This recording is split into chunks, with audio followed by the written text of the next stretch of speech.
l'impôt sur les grandes fortunes, qui, dans les propositions de François Mitterrand pendant la campagne, devait être assis sur les fortunes au-dessus de 300 millions d'anciens francs, compte non tenu de l'outil de travail.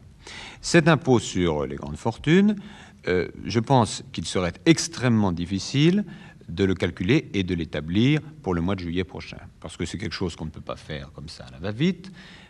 C'est une mesure de justice sociale que, du reste, l'immense majorité des Français admet, mais on ne peut pas s'embarquer là-dedans à la légère, et les projets, de ce point de vue-là, ne me semblent pas suffisamment prêts.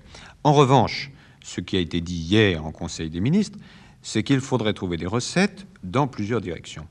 D'une part, l'impôt sur un certain nombre de dépenses somptuaires des particuliers ou de certaines grandes sociétés. D'autre part, une cotisation sur les contribuables vraiment extrêmement élevés. Toute petite fraction qui a des revenus et qui donc paye des impôts très très élevés. Ça se chiffre, les impôts, par plusieurs millions d'anciens francs. Je ne veux pas donner les chiffres exacts, mais enfin on pourrait dire 10 millions d'anciens francs d'impôts. Pas, les gens qui déjà payent 10 millions d'anciens francs d'impôts, ceux-là, on pourrait penser leur demander un effort supplémentaire. Mais vous voyez donc que ça ne concerne absolument pas la majorité des Français.